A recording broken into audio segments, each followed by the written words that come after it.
Okay, let's get started. Very warm welcome. Great pleasure to welcome you to our evening event here today. My name is Gerd Hammerschmidt. I'm the founding director of the Center for Digital Governance, and it's really a big pleasure for me to welcome you today to an event about leveraging the potential of GovTech for international cooperation. So I think it's really an exciting topic. We are organizing this event together, and you see it from the other logos later on, together with the GovStack initiative. GIZ, of course, is partner of that, together with Possible, formerly known as Public, with Tabiya, and the third partner is Tabiya, rooted in Oxford University, and Christian is here with us.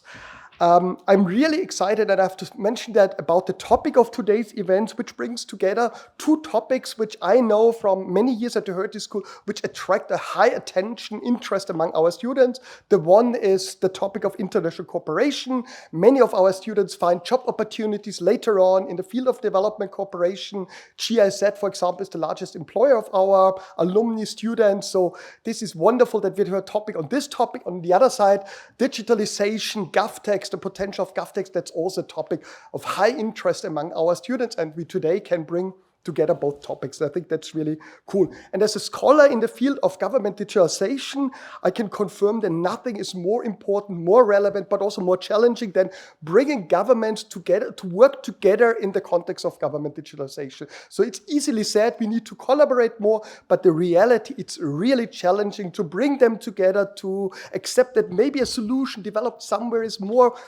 better, more successful, and that they don't have the same expertise. So I think it's really an important topic, and we have just published a book on the topic of, just let me see the title of the book. It's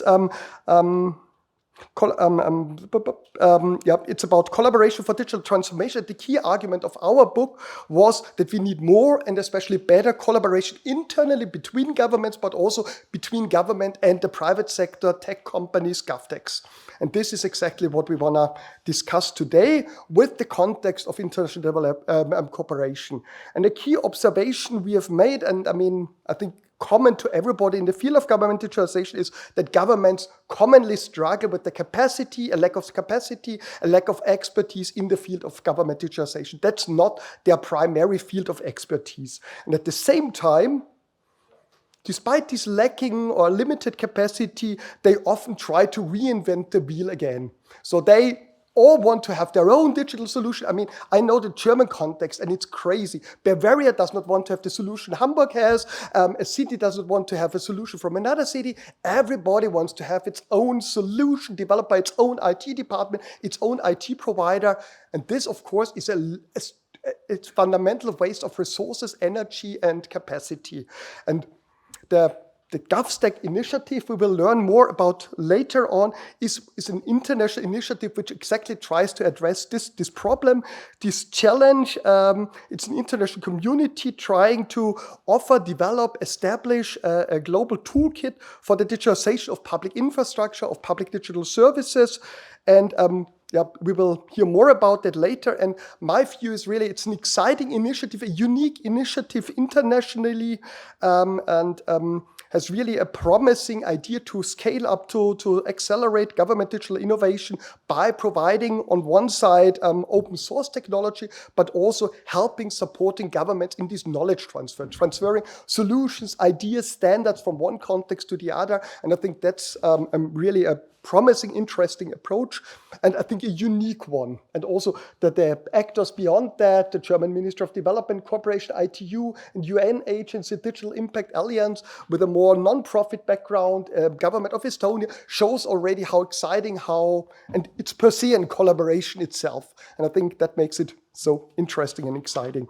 And we today want to discuss, and you saw it on the invitation, to learn, to get a better understanding how GovTech, so these startups, these dynamic kind of organizations, which have the potential to really be agile, to bring new technology developments into government, what role they can play and help governments to transfer, to develop digital solutions, but also transfer it from one country to the other.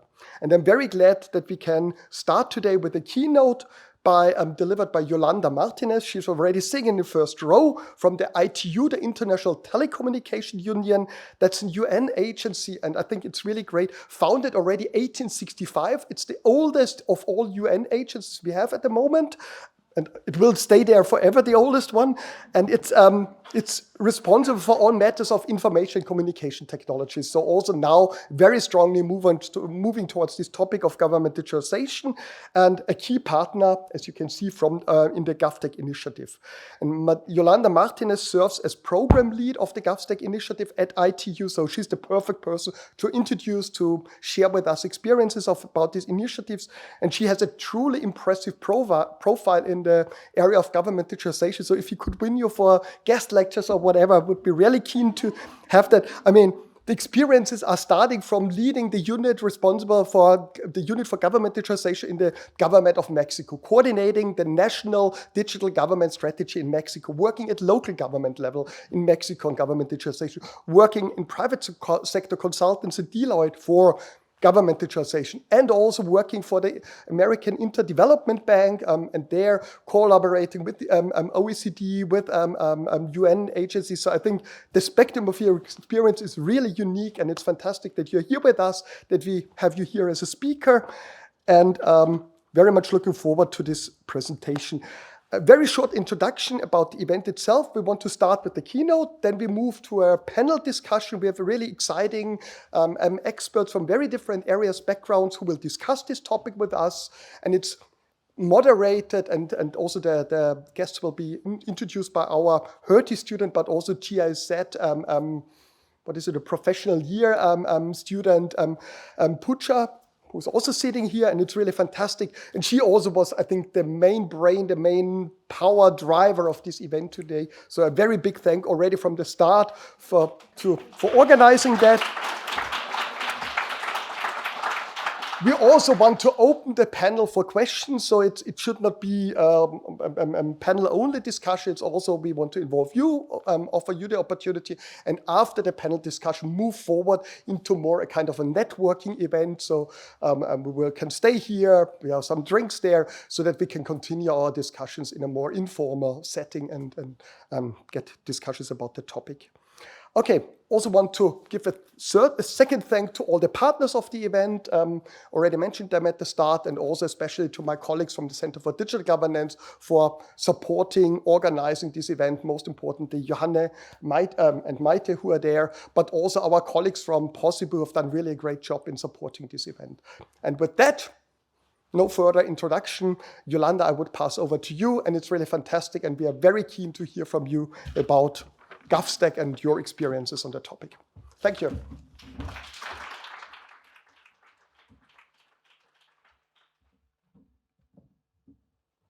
Let me put my timer because I get super excited. And thank you so much. It's a true honor to be here and to share with you what we're doing. Let me see if the timer, okay. So a few contexts about where I come from. Mexico has 127 million people. We are the 15th economy in the world, the second most important in Latin America. We are a federated country. That means that we need to negotiate, especially when digitizing government services, the standards, the approach, the policies, with 32 governors and 2,445 mayors, which is the number of municipalities we have. We also are a very diverse country. We have 67 official indigenous languages. So when you think about digitizing government services and inclusion, making sure that the most demanded services are available in indigenous languages is a very key aspect of our strategy. And as many countries in Latin America, our biggest challenge is inequality. We have 43% of our population living in poverty. And just to give you a sense with data, the Gini index, which is a measure to measure inequality, is 43% in Mexico. This is the data of 2022 available in the World Bank data portal. That in Switzerland, which I'm currently based, is 33%. So it's a huge gap. Another element, when you extrapolate these type of indicators to Latin America, and when you think about the Global South, I will say, three main challenges are present. Complementing inequality in terms of socioeconomic realities is an inequality in terms of trust in government. And this is very important because if people do not trust in their government institutions, then you can have a lot of social unrest. And that affects directly our economy. So our third biggest challenge is productivity. So every time I go into a country, these are the three main indicators that I always look at. What is the Gini index of that particular country? What is the trust in government statistics looks like? And what is the productivity? And when you look about Latin America, we have a huge, huge challenge. This used to be the reality in our country. Those are real pictures of our offices providing services. The good thing about our reality is that we also have very good data coming from our National Statistic Office. So back in 2012, our National Statistic Office gathered data to measure how much corruption costs in the most demanded government services. Those of civil registry, getting your birth certificate, getting your death certificate, getting married. There is even a very famous movie that is called Dying on Sunday that really showcased the painful journey of someone dying on Sunday and finding all government offices closed and not being able to really manage very simple matters beyond the pain of losing someone you love. This is the reality for millions of people in the global south. And it also affects productivity. So every time you see someone making a queue, always think about the waste of their time that they could be using to start up a business, to taking care of their families, to do a lot more important things that you're waiting online to get a very basic government document that most probably other government office is requesting you to get another government service. The good thing is that it's no longer the case. So we really managed back in 2012 to go into a major telecommunications reform. Back then, we became the 8th country to recognize access to internet as a constitutional right. That means that the state, it doesn't matter who rules or the political ideological party behind a presidential win, should be able to devote state funding to guarantee access to the internet, and also to put together national digital universal policy that in our case was a national digital strategy that became part of the national planning framework. And this is very important in terms of really making digital a state policy. So it's not because the Minister of Digital likes it or the President likes it, it's because it's a constitutional mandate. And that really set a complete different background. We also put together an office in the President's office responsible for coordinating the definition of the agenda, but also the implementation of the agenda. And we really prioritize our effort in changing completely how government was interacting with citizens. And we follow many strategies, following amazing best practices, GovUK. I remember that when I first got into my tenure, I literally went physically to visit my colleagues in the White House.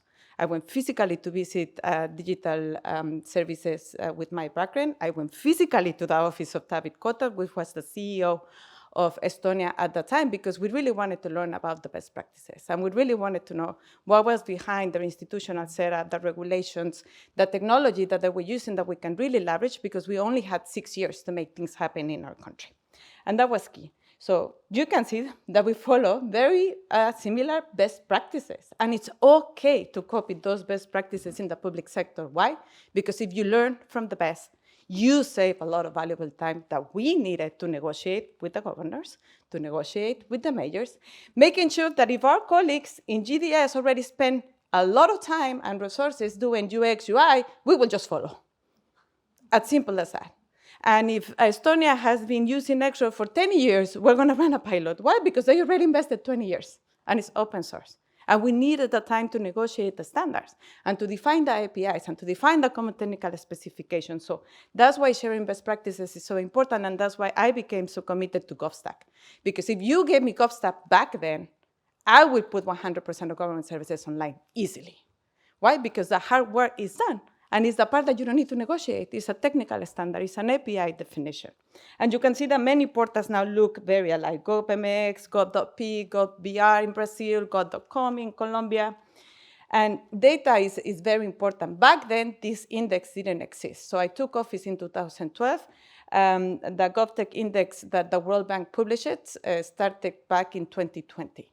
And this is a very comprehensive measurement. For those who are interested in digital transformation, I think it's important to always have in mind which data I need to know by heart, right? So every time I go to a cabinet meeting, I knew by heart my numbers. How many services are we digitizing this year? How many are planned next year? What is the United Nations indicator where Mexico is located? Because that knowing your data, knowing your facts really saves you a lot of political negotiation and conversation, because when you get with the numbers, this is where Mexico is, this is where the rest of the world is, this is where our citizens are demanding, then you can really have a more data-driven conversation with all the different actors that you need to negotiate when moving forward the agenda. And basically, what I like about the work of the World Bank is that they put together a series of indicators, and they also put together a very good data visualization tool that I really encourage all of you to explore if you're doing your thesis or your master activity around digital transformation, because I think that the map explains itself how the challenge is in certain countries, but the good news is that those best practices, which is highlighted in the blue, can be easily replicated by other countries. And that really is a game changer, especially today. Another good measurement is that the difference between the 2020 measurement and the 2022 is that the 2022 it was answered by the countries. 2020 was more desktop research. 2022 they managed to send surveys to the member states. So more detailed data is available that can really help us understand the government context and needs when we are starting our engagement. And I highlighted these results because we can see from three main elements that are super important to drive digital transformation at scale is number one, political support at the highest level. No? The good news is that we have 165 countries with already policies in place, meaning that they have a digital agenda. You don't need to convince anyone that digital is important. However, that is not enough because only 25% disclose how is implementation of that agenda going. 25% show any type of performance indicator. So there's still a gap between the theory, having the political support, having the digital agenda published, into practice. And that with GovStack and the GovTech ecosystem can really make a difference from going to theory at the policy level to really making digital government serve better citizens' needs. And that's where the second point comes into play. Transversal mandate to guide ICT investments and define governance of reusable software components. And this is extremely important. And if you're coming or very interested in digital transformation in the public sector, the main difference is that you may have a ministry of ICT, but not necessarily that ministry has that transversal mandate to sit at the cabinet level meetings, to set up the standards, to say how digital is going to be managed, to say how ministries that are even bigger than the ICT ministry are going to manage their ICT budget.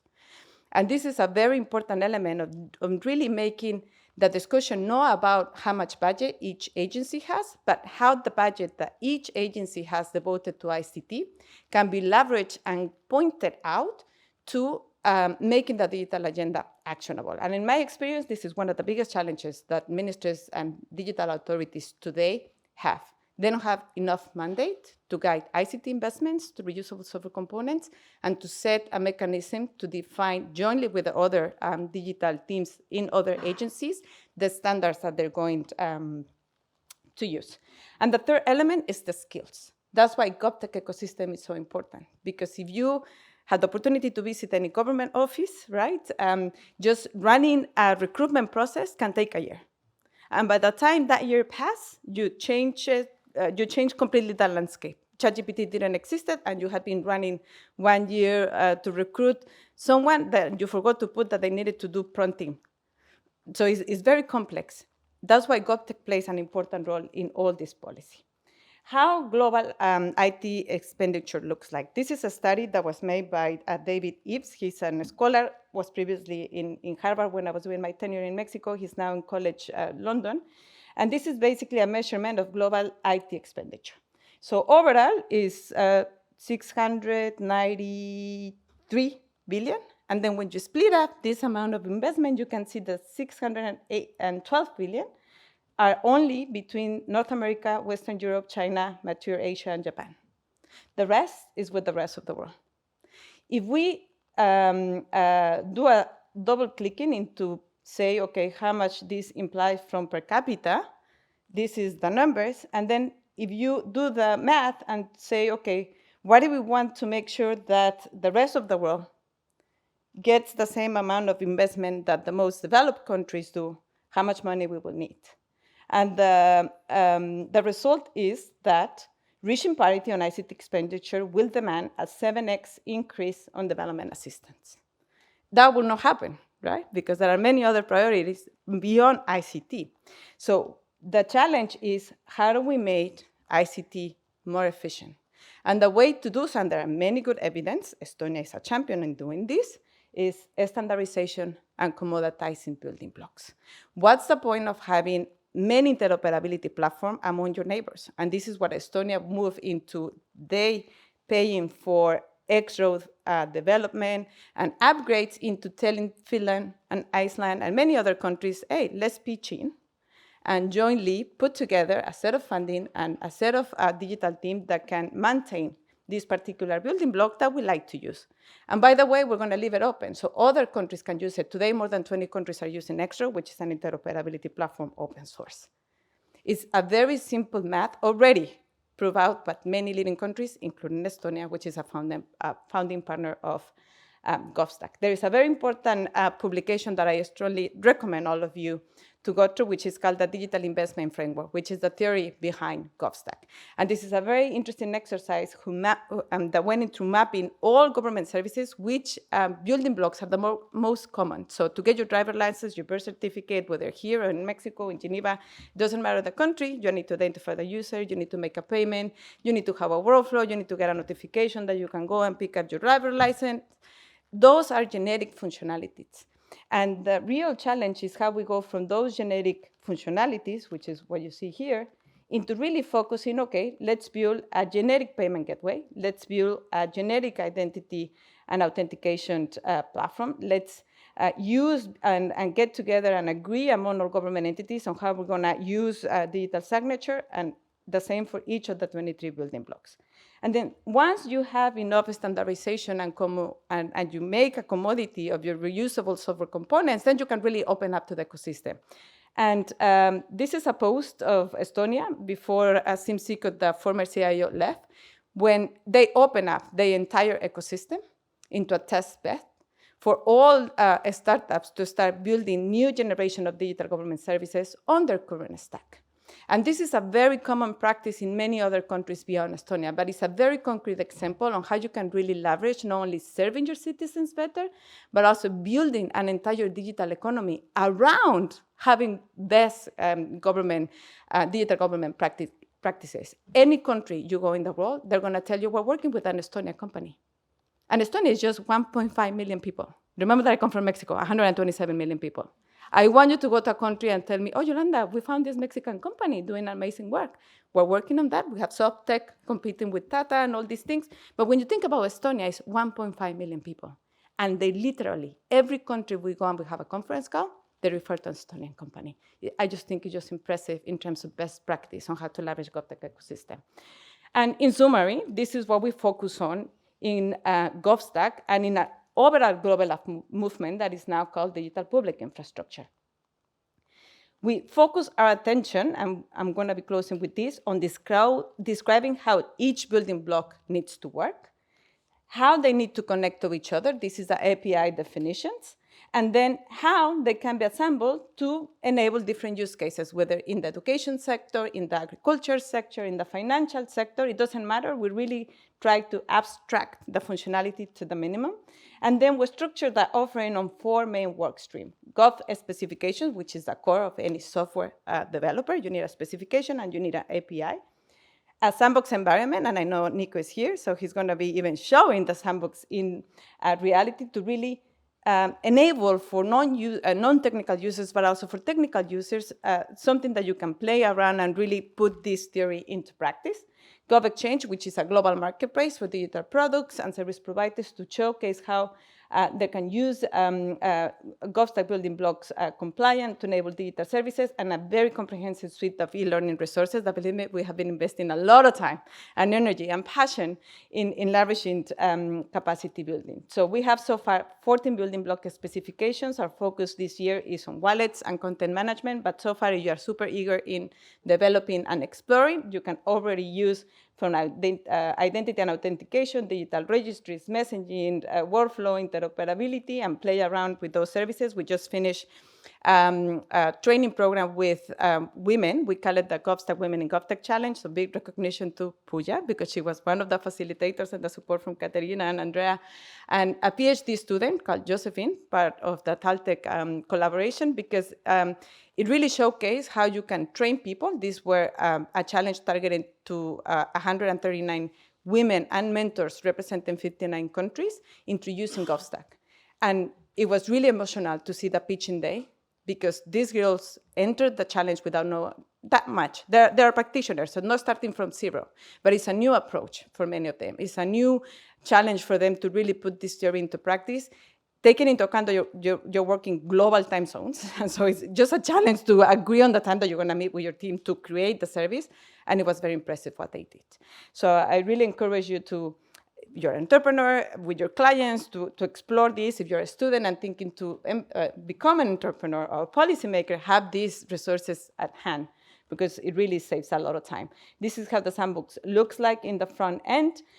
We have compliance application that should facilitate for any software provider to see a feed gap analysis in a very tangible way on my application vs the technical specification, and Nico can go into more detail into that. Our e-learning resources, going from the Women in GovTech Challenge to a very deep dive in training workshops that we do with countries once they have a use case identified and very concrete building block implementation needs.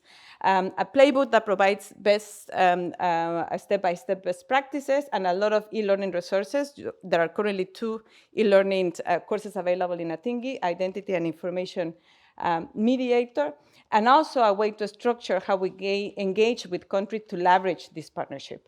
We always start with an introduction like this, so I really hope that all of you are very interested, whether you're doing your thesis, your PhDs, to learn, to join, to gather data, to maybe follow one particular use case that you're interested in, to then enabling, meaning really understanding the country context and needs, doing a lot of capacity building, and then finally going into implementation. So this is where we currently are. Our main focus is really in strengthening our partnership, working directly with digital government teams in leveraging all the offering that has been put in place over the last 2 years. And with this, I close, and I thank you all for your attention.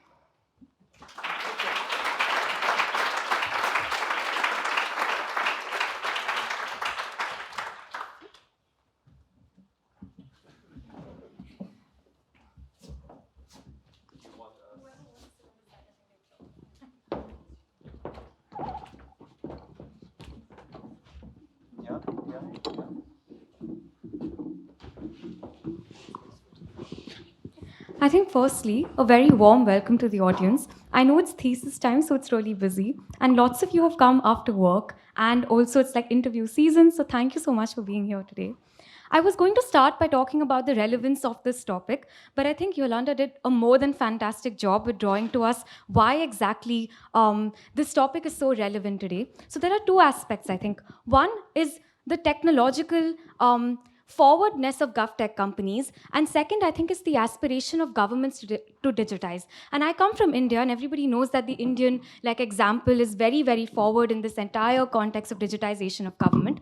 But also there are countries now who slowly but surely want to digitize. And I won't waste more time in giving you my thoughts, because you're here to hear their thoughts. So I'm just going to jump in and introduce each of them to you. I wanted to start with Yolanda, but there's been so much said about her, so I'm just going to say that Yolanda serves as the program lead for the GovStack initiative at ITU, and has also spearheaded Mexico's national digital strategy. Welcome, Yolanda. We also have Christian on our panel, and Christian is the director of the Oxford Martin Program on the Future of Development at the University of Oxford.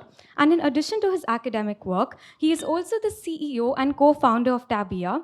And another interesting tidbit is that he is from the Hertie School. So we have an alumna on this panel. The next person I will introduce is Andrea, my boss. I only have very nice things to say about her. She is the head of program of the GovStack initiative at GIZ. She has over 20 years of experience in international policy consulting and has lived around the world, and is also a former Hertie graduate. So we're very happy to have you, Andrea. Oh. The next person on the panel is Benny, who is the founder of the German GovTech company NECT and has vast experience in introducing innovation in complex system landscapes. Benny, we're so happy to have you. It's also really nice to have a private sector perspective on the panel. The next person I will introduce is David, who is the head of ecosystems and partnerships at the GovTech campus in Berlin, where he is responsible for the development and expansion of the member base, as well as the organization of national and international collaborations. I think that everyone here knows what the GovTech campus in Berlin does, so it's really nice to also have that perspective. And before I spend any more time on introducing anyone else, I will jump into my first question to David already, because we're also a little bit short on time and I want the audience to have enough time to ask your questions. David, my first question to you, and sorry to put you on the spot. In your current role at the GovTech campus, you know the German GovTech ecosystem like nobody else does, I think. Are German ministries and startups looking at international best practices already? Yolanda spoke a lot about international best practices. Is this something you think that the German ecosystem is ready for or is also looking in that direction? I mean, first of all, thank you for the invitation and for having me. I don't know if I know the GovTech ecosystem the best in Germany, but I think we have a fair sense. I think yes and no would be my answer to the question whether the Germany or the German ecosystem is looking for best practices outside or there's an active exchange. I think there are aspects, and obviously we've heard of Estonia. I think there are some other really good examples. I think Ukraine, for example, has really caught up in a much shorter period of time with their Tabiya app, for example. Some might argue even surpassing Estonia in terms of digitization and jumping ahead a lot of steps. And we have partnerships with those countries as well. We're talking to them. I think there are exchanges happening, but I think a lot of people, especially in Germany, would immediately point out that things cannot be replicated. Germany is a unique country in many respects. The citizens have certain sensitivities that you do not find in a country like Estonia, for example, when it comes to sharing data. We had a meeting with India as well, where obviously they were sharing with us their approach, how they've created databases for the entire population with the famous 12 digits, 10 fingers, 2 eyes is all you need to know about your citizens. That wouldn't really work in Germany very well, I think, if you were to do this on a national level and so forth. So there's interest. We always emphasize not so much about individual initiatives that can be replicable, but more so the approach, because I think that's where Germany certainly got a lot of things wrong for all the Germans in the room. Whether you agree or not, whether we've started with OZG and now are doing Registermodernisierung is obviously the wrong way. We have to work with this now. So that I think in terms of which steps you take and the process to approach GovTech or government modernization in general, I think we can learn a lot from other countries. But we do unfortunately have a lot of specifications, I guess, political structure and so forth that cannot be really replicable. I think my last point, in terms of vice versa, I think that's something very nice we're observing, not just with the campus itself. And by the way, I'm not sure if everybody knows what we're doing, so I'm happy to later on, of course, elaborate on that. But I think the approach of having this sort of middle person, a neutral middle person, active and connecting governments, administration with the private sector.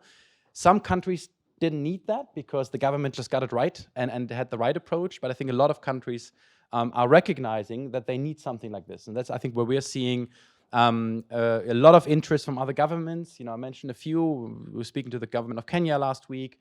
We had a South American delegation with us as well not too long ago. So there's a lot of interest in terms of the approach we're taking as a campus. But also there's a lot of I think, smaller companies, a lot of GovTech startups that we're trying to connect to the German government, which is not always the easiest, and sometimes it's much easier to actually work with other governments and exporting, as Germany has done over the decades and the centuries, really, of course, very well. I think it's unfortunately not very different in the GovTech world right now. So we're seeing a lot of interest in our concept and German GovTech startups. In terms of applicability of international approaches, again, it's limited, and you have to very differentiate where it's applicable or not. Thank you, David. I think that's the perfect segue because I was also wondering since Penny is on the panel. And let me tell you a little bit about Nect, I think, before I ask him his question. So, Nect actually has a very user friendly, smartphone based digital identity solution that allows the integration of ID documents from all over the world. And that's really interesting. So, Benny, what challenges do you see for GovTech companies in Germany at the moment? And my second question is, how far do you see a potential in marketing your solutions to the international GovTech ecosystem? I think it's always interesting to hear if German GovTech companies are interested in expanding internationally. I think from the German culture, we put a lot of focus on theoretical discussions. And that the issue with that is that there will be always an additional question to the last question you asked. And especially if you look, I mean, in private sector companies, there's a CEO or whoever is responsible who could end the theoretical discussion, even if it's a German company. But in the public sector, you have the problem that you have the federated system. So even if, like, let's say the Ministry of Interior has finished their theoretical discussions, the Ministry of Finance will have a new question, and the discussion begins from the start. And what we have seen during the Corona pandemic is the magic if there's not the time for so many theoretical discussions. There was a lot of pace and a lot of ability to put in very good solutions very fast into the world. Like, I mean, we served the what is the English name for that? The Bundesagentur für Arbeit, so the Federal Agency for Unemployment, I guess. And we verified millions of people who applied for social security aid, and we have been able to put that in practice, to put that online within a month, right? So there was simply, we needed a solution, there was a solution, and it worked. And after the pandemic ended, there was the start of the theoretical discussion again. So they stopped using us, and they started telling people, yeah, now you can go to the agencies again and file offline your unemployment aid. And let's start to discuss what solutions we need to file unemployment aid online. Why? I mean, we had like 2 years of practical experience. You could listen to us, you could ask us for advice, but there was not the question for advice from us, because there was a lot of people who started discussions and started to raise questions which already got answered 2 years ago. And that is something I see since the end of the pandemic in every aspect of GovTech. I mean, in our case, it's very special because of the ID verification. In Germany, we put a lot of focus on security and privacy, which is a good thing. But because it's so important for us, and because we like to have theoretical discussions, we always try to find the edgiest case of edgiest cases, and before we even start to code the first line.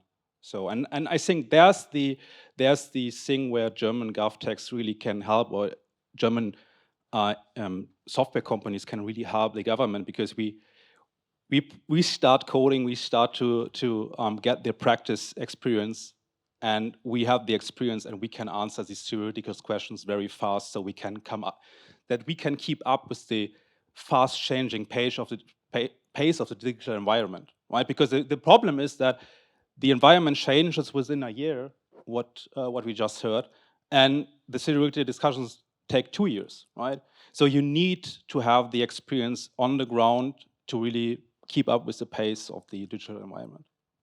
But would you say that you see German GovTech companies trying to expand internationally or in international government markets? Yeah, I mean, for us, we expanded, for example, to Poland, and we could already serve the first customer from the first day. We moved into the Polish landscape, while in Germany it took us 3 years, right? So I mean, the benefit we have is that we are used to have a very big eye on privacy and security. So if we move to other countries, they always trust us that we are indeed secure and put a lot of focus on privacy. So it helps as a German GovTech to go into other countries. And to be honest, it's a relief to finally be practical again and not only like theoretical discussion. So we put a lot of focus on expanding geographically. Thank you, Benny. I think that was very interesting insight. My next question is to Andrea. Andrea, GIZ, we encourage the exchange between different ecosystems, and specifically at GovStack, I think I've also observed this over like in the past year, that the exchange between different governments and GovTech providers worldwide is something that we do through programs like the CIO Digital Leaders Forum. And for some context, this is where CIOs and other leaders involved in government digital transformation can learn from each other's digital like journeys, and it's an exchange platform. Andrea, what role could GovTechs play in such an exchange? Thank you very much, Pooja, for the question. Sorry for this.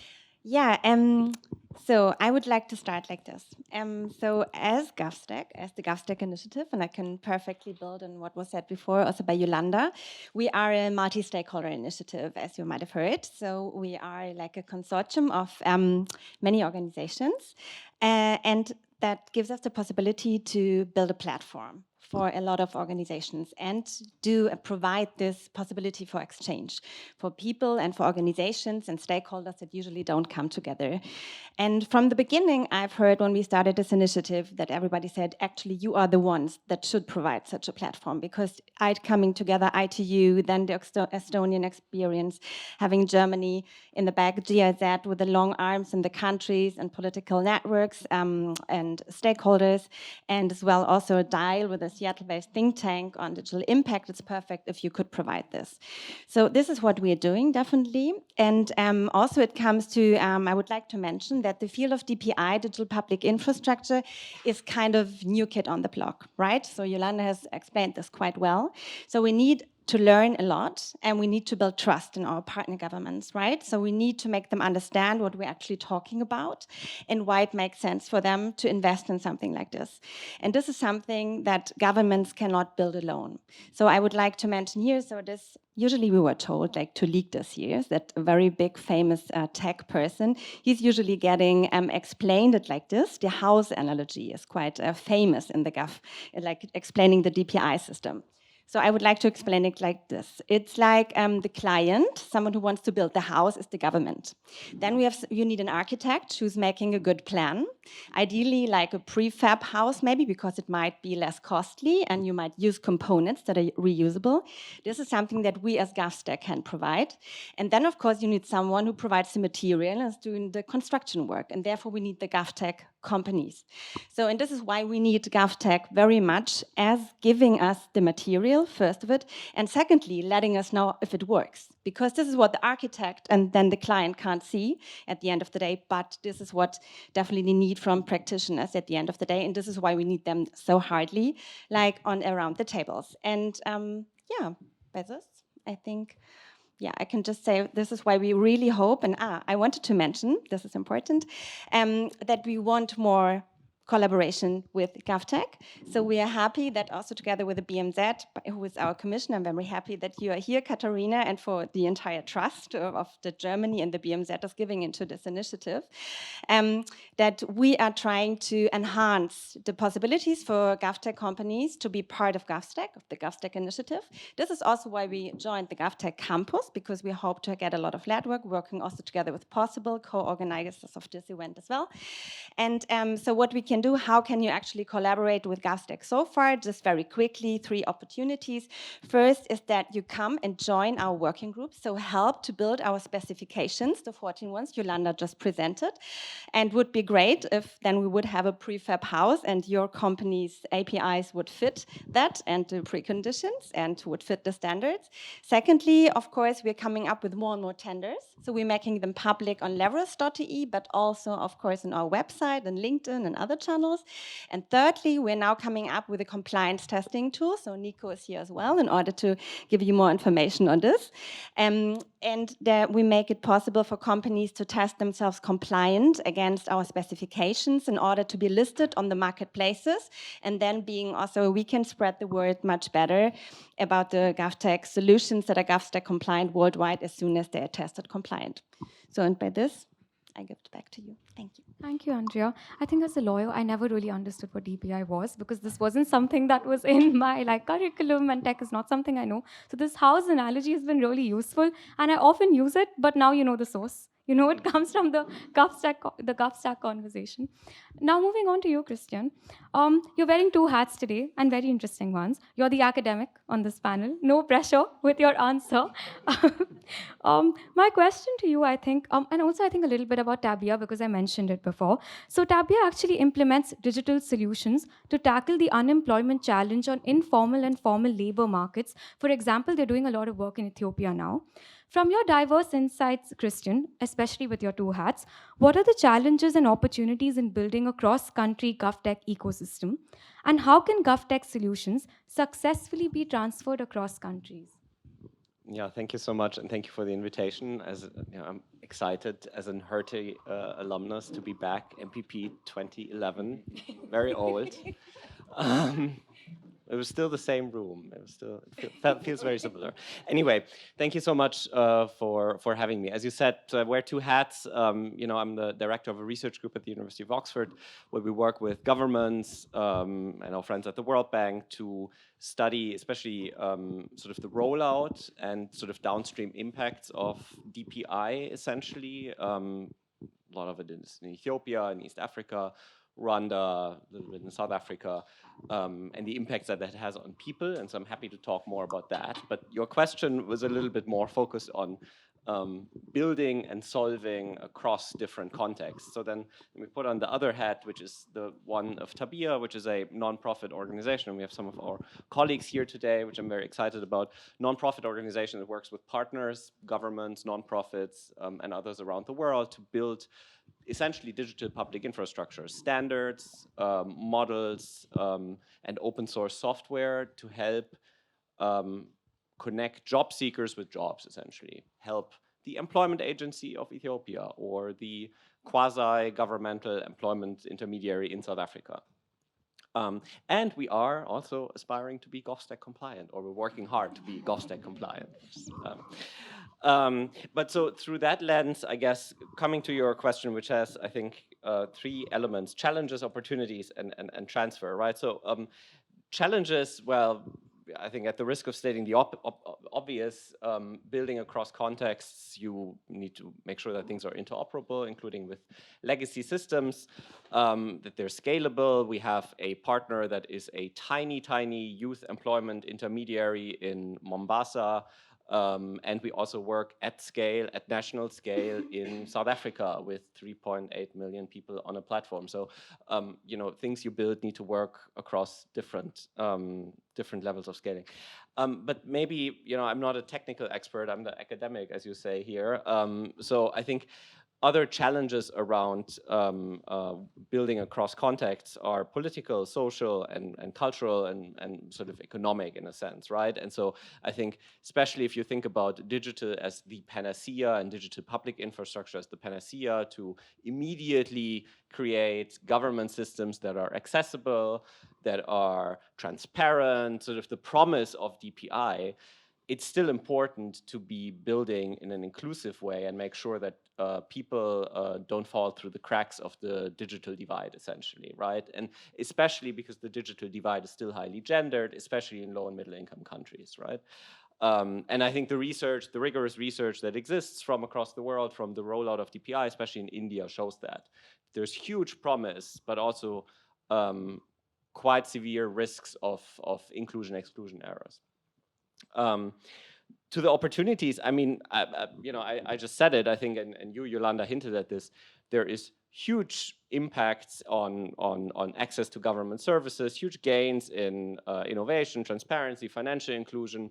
We know that from Mexico, good evidence by my friend and colleague Sean.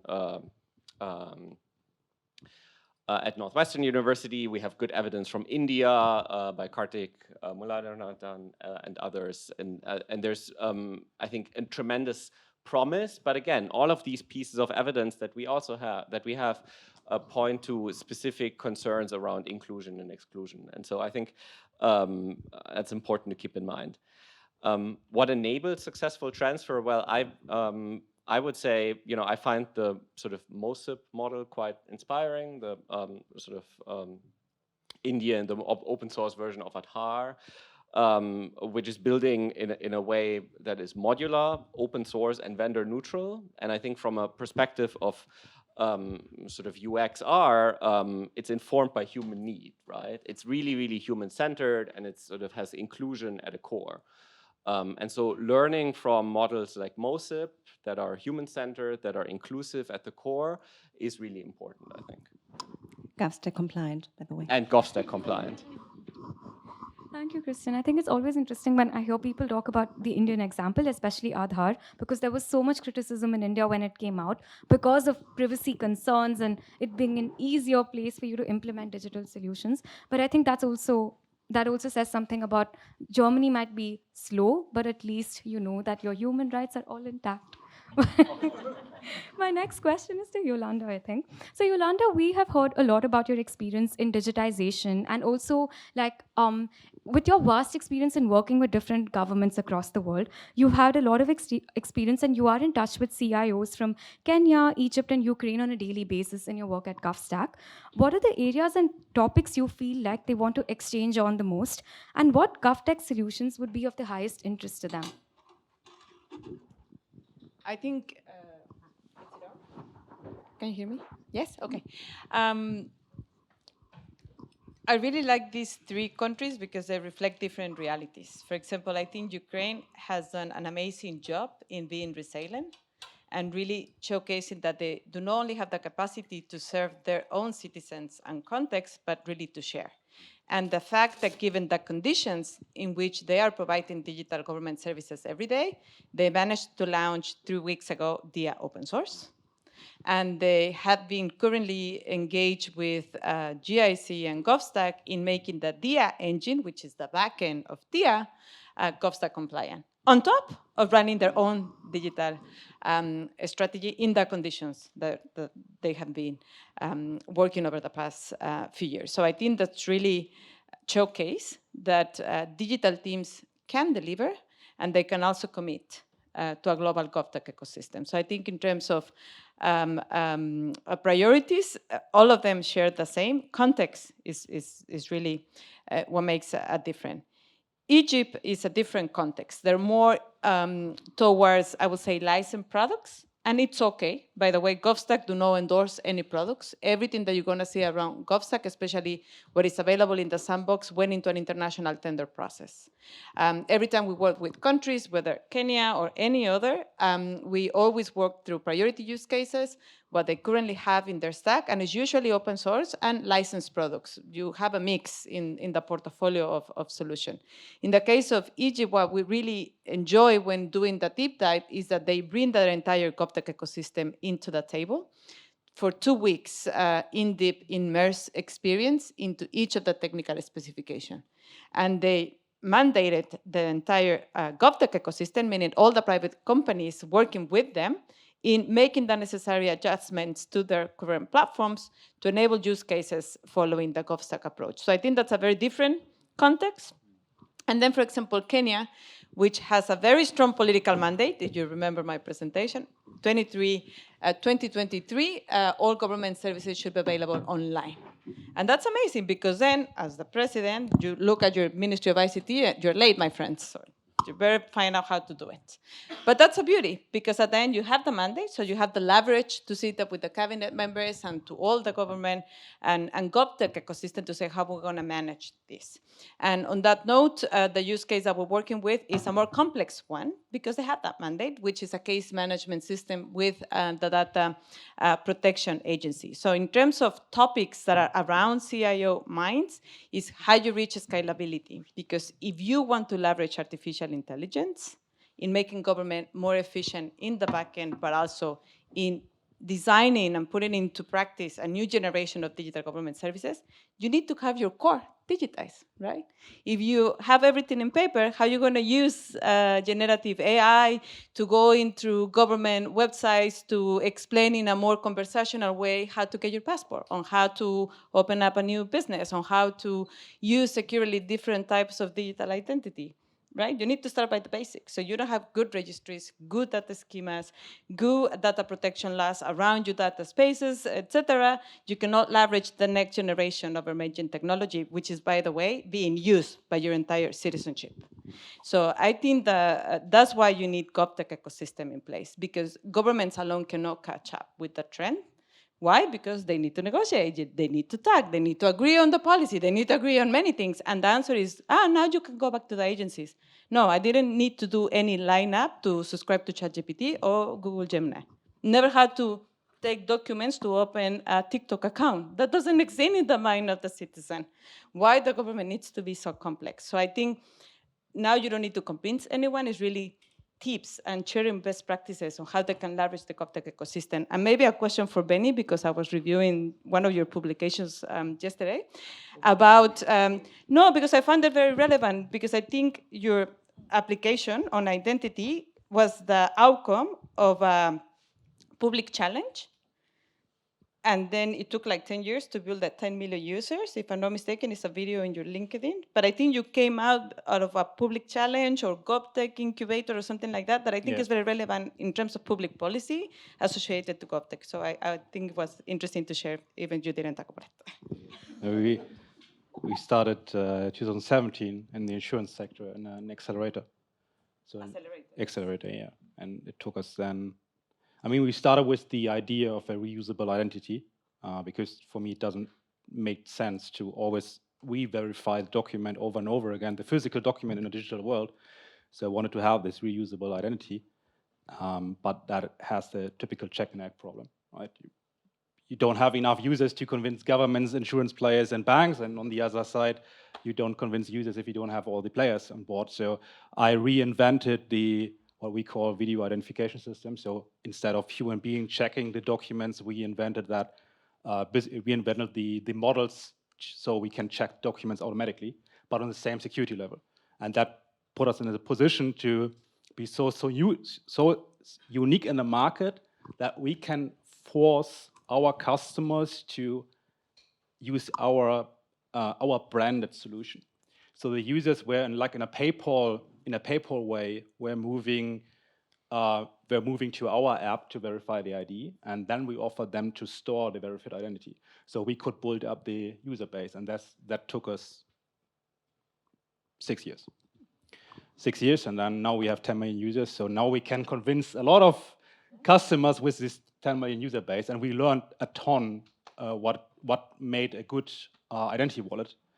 And now the European Digital Identity Wallet is starting, and they are asking the questions we already asked like 8 years ago. So it could make sense to talk to us, but and to join the wallet working group. The theoretical discussions inside of the public starts again instead of talking to the private sector, right? Thank you, Benny. Thank you, Yolanda, for your input. I think before I move into my next round of questioning to this panel, we actually got very lucky because we have the founder of a Kenyan GovTech company called Eldo Hub, who recorded responses to us because she couldn't be here with us today in person. And I think we thought it would really add value to this discussion and make it and just give another perspective. So may I request the tech team to please play the video, and I hope it's visible.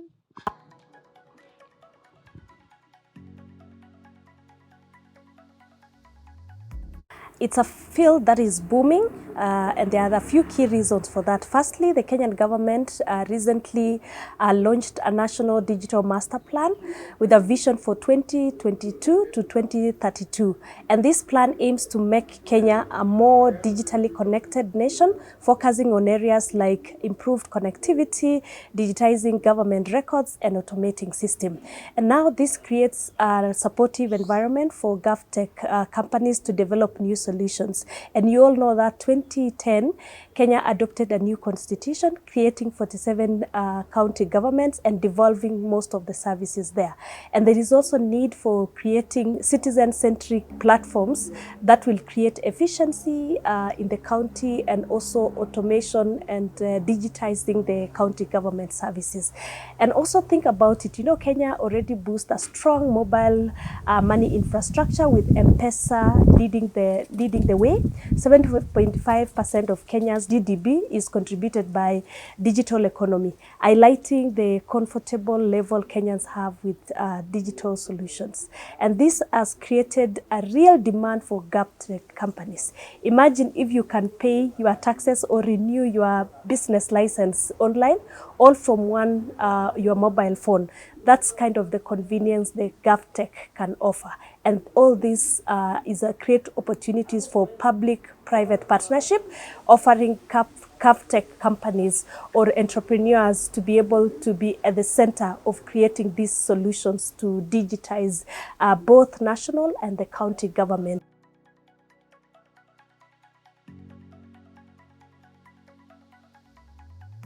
Now, if you're interested in GovTech, there are some few skills that you need to develop. First, you need to understand tech like cloud computing and cybersecurity, which are essential to secure GovTech solutions. But you also need to understand how government departments work and the challenges they face. For example, streamlining processes for applications like birth certificates or business registration. This can significantly improve efficiency and, of course, reduce the wait time. Problem solving and innovation are very crucial, and I think most government have taken note of that because you can spot inefficiencies and come up with creative solutions using technology. Finally, since GovTech often involves collaboration through public-private partnership, good communication and relationship building is a must. For example, a GovTech entrepreneur in Uasin Gishu County in Kenya who wants to build a revenue collection system similar to CC Vopay. It entails a lot of communication and understanding out the revenue collection, both from the citizen side as well as from the government side. And that's why communication and collaboration is key. Thank you so much, Tech Team. I think in light of the time, and also because we want to open the room for questions from the audience, I'm sure there are plenty of them. One last question to all panelists, and please get ready because this is a one-word answer. So you all have to be ready with your one word. My question to you is, what do you consider is crucial for the future of international GovTech cooperation in one word? And I will not start with David like I did the last time. I will start with Yolanda. Partnerships. That's a good one. Kristen. I guess I have to say evidence. Andrea. 3 words? One word, Andrea. Interoperability. I would have also said partnership, but now I said flexibility. Yolanda took your word, and that's the fun of the game. Because it's David? I would say platforms. That's a really good one. Now I open the floor to questions from the audience, and you can raise your hand. And okay, Irina, there's a question on that. Actually, I can read it down.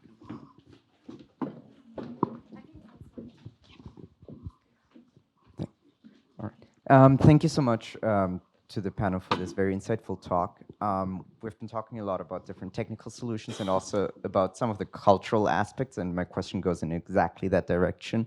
Are there maybe any best practices to look at when it comes to changing the minds of people working in the public sector? Simply because, well, we've talked about Germany, that some people don't want to talk to the private sector or are very skeptical. Yeah, are there best practices, workshops, things we should be looking at in the implementation within the agencies? Thank you so much.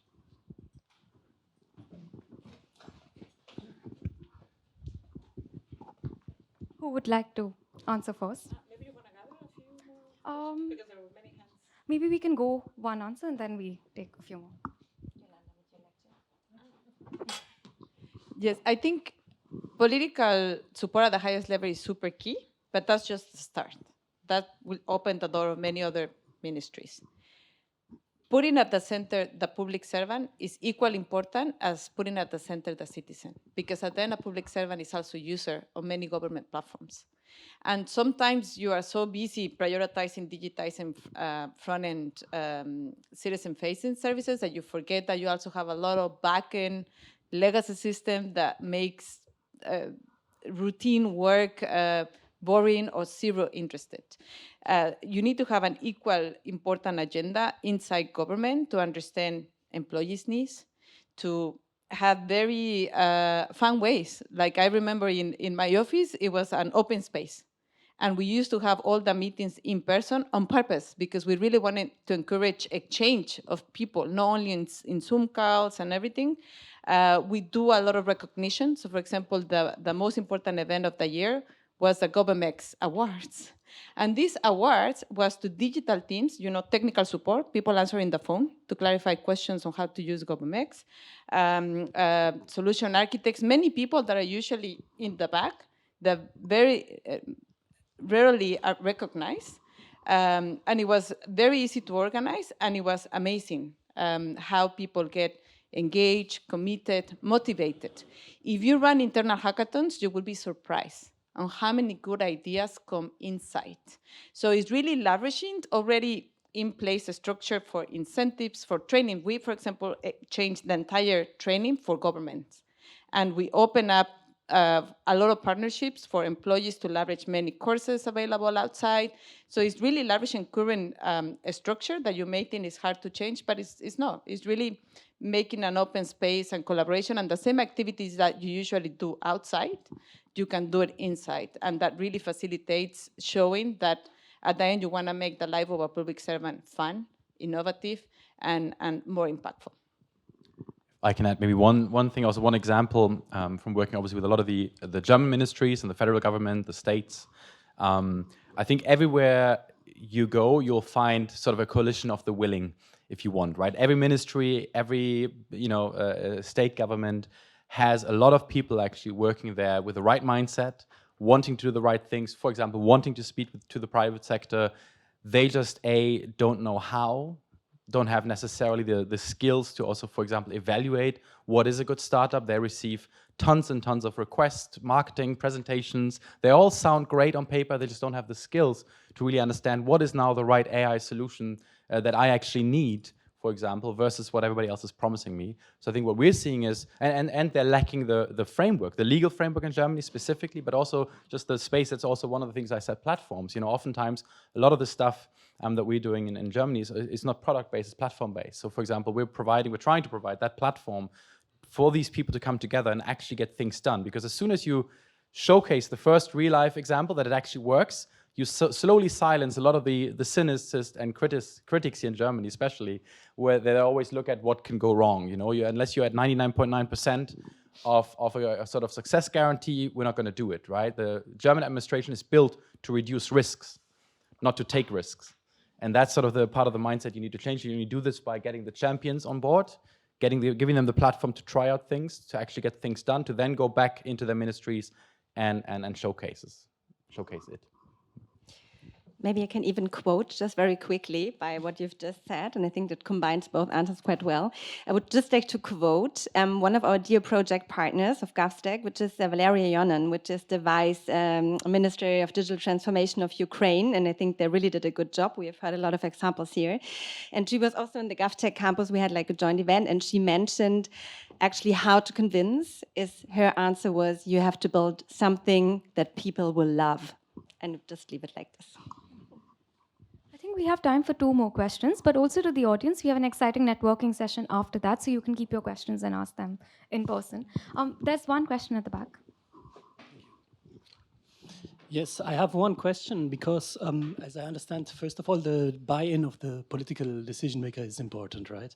So I was wondering, for example, with the digital investment framework, it is a UN framework, right? So which countries are participating is a stupid question. I guess you don't put that openly, but how come that some countries will probably not participate, and what are the issues behind that? Like, I would guess it would be like privacy, security, sovereignty issues, but I'm not sure. Because some countries don't have even like mobile connections and things like that. So what is the decision of not participating, basically the main blockers for those? No, maybe a quick clarification. The SDG Digital Investment Framework is a publication, so you don't need the endorsement of the member states of ITU in this case. It's just a reference publication, so no need of the endorsement of the government, but it's the foundation for how we prioritize as an initiative and as a consortium the development of the technical specifications based on the 23 building blocks that came out of that framework. And right now, GovStack has different level of engagements with more than 90 countries. And I say different levels because we ran the special prize to digital service design and we reached to 50 countries. The Women in GovTech Challenge allow us to work with 59 countries. More detailed engagements are between 15 and 19 countries. So it depends a lot on the sovereign decision of the country, which framework to use, which technology to use. And of course, our work is to, first of all, make everyone aware that GovStack exists. Second, how they can leverage the specification and the APIs with the GovTech ecosystem and with their current capability. Many countries have their own software factory. So they review the specification and they just do fine-tuning because they have the capacity to develop software on their own.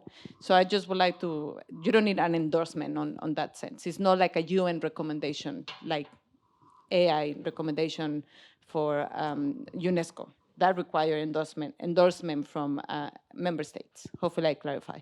Yeah, I think the participation, I mean, like to get the buy-in to participate, basically, to use your services of GovStack, let's say, because you're offering services, right, in the end?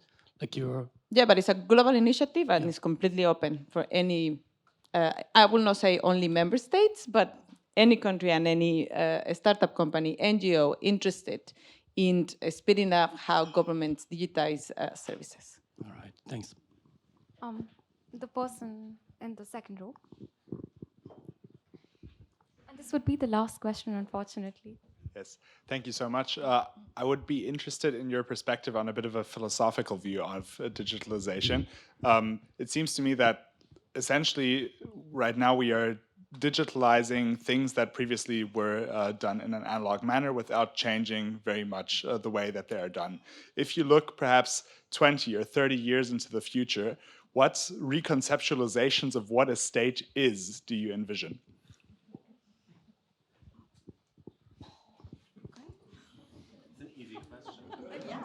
Academic. I'm giving a box.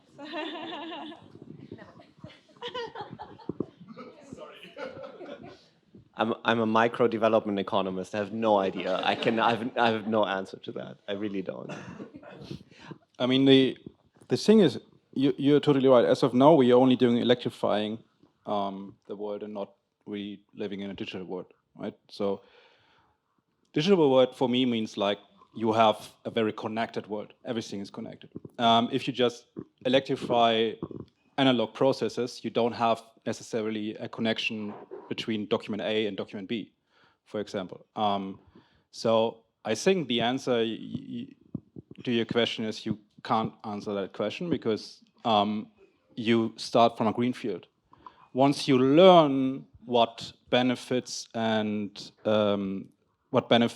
new processes can be made with a fully digital world, then you can start finding a vision, can start finding to build up a picture for a world in like 20 years or something like that. But as of now, we simply don't know because we not even have started from the green field yet, because we are like 5 years or 10 years even more in need of learning what digital really means, in my opinion. I guess the other thought that I have as a, again, micro economist is, you know, small change helps, and I'm not sure that that it's sensible from a perspective of, you know, an actor like the United Nations, an actor like GovStack, an actor like the small nonprofit GovStack organization that we run. It's not necessarily, I think, practical to say, okay, you know, what is the what is the sea change, and then start from the sea change. But I think there's good evidence that fixing small things can help with inclusion, can help with access to public services, can help with sort of financial inclusion. And I think that's sort of the version of the world, the incremental improvements version of the world that we inhabit, for better or worse, right? Whether that's philosophically the right thing to do or not is another question, maybe. One other maybe thought now that I had some time to think. I think in the beginning you made a good point in your question. We normally don't talk about digitization, for example, about modernization, because digitizing bad processes isn't really that much helpful, probably. I mean, you know, you'll gain some efficiency, but you're just prolonging the problem, let's say, further down, right? If you're just digitizing a bad process. So we tend to talk about modernization, at least in our work. But I generally think that why I also don't think you can necessarily answer how the state will be conceptualized in 20 years is I think if we get certain things right in the next 5 years, it's one of those times where we can't even imagine what is actually possible. So whatever we will talk about now is only based on the knowledge we have right now. But honestly, 20 years from now, for where we've been the last 2-3 years, it's impossible to actually imagine right now, you know. But of course, it depends on whether we get a lot of the infrastructure right now and the backbone. And obviously, I like the visualization you and also Yolanda had earlier. I mean, that's completely right. You need certain basic sort of what we call platforms as a backbone for all the other functions then to be easily built on top. But again, what is possible then, if that works, is I don't think that's possible to imagine right now. Maybe if I may, because I had also some time to think, and I would again like to go back to the country under very certain circumstances. Guess what? Ukraine. And if I get your question right, you're really looking for transformation, right? Not for just digitizing what we have, but looking into how can we really change things and have new ways to approach whatever needs of the citizens. And what we have seen there is that they were really able, by building what they have built, that was even before the war started, now having an instrument to really change and drive their economy into the direction they want to see it. And this is something what I really thought is really transformational. So they are not just digitizing, they're now having look. In the beginning, it was meant to reach people everywhere quite quickly. And that was also very beneficial, of course, in the times that they're in.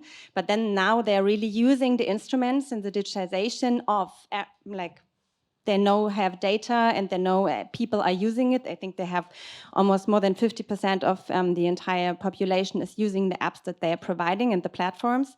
And they're now really able to drive the economy in the direction kind of very quickly. Within 1-2 weeks, it can change and their economic intervention as they want to have it. And I think that's a great success. And this is something we know it's certain as the circumstances are very different to many other countries, of course. But I think this is something, gives us an outlook what might be possible in the future also for other countries. And I think also what is relevant is always context and needs. Digital technologies are going to evolve, but they're going to be present, that's for sure. So the biggest challenge that we have is how we cope with the development of inequality, skills, how we really leverage that we have a more equal playground for those gaps. Because if you don't have a policy in place, and this is a fact, and we have a lot of evidence, then those development gaps are just going to increase. And then you have a huge social risk that comes a lot with unrest, migration, lack of sustainability. So it's really, of course, simplifying and digitizing based on user needs, but it has a visioning that really needs to be in every leader's mind, and how you leverage digital as a president, as a minister, as a head of unit, to really do your each sectoral policy meaningful. Whether you're in health, in education, in agriculture, digital is there to help you close the development gaps of your country or the community that you are serving. Thank you so much, Yolanda, and to all of the panelists. I think, unfortunately, that had to be the last question. But you have your questions with you, and we have a very exciting networking session immediately after this. So please feel free to approach any of our panelists in the room with your questions, and they will answer. One small note, you can also grab food and drinks at the back. And Nico from our team will also be presenting a very interesting compliance process of GovStack, where GovTech companies can actually check if they're compliant with with GovStack, and he's going to be at the back, and you can find him if you're a student or a GovTech company.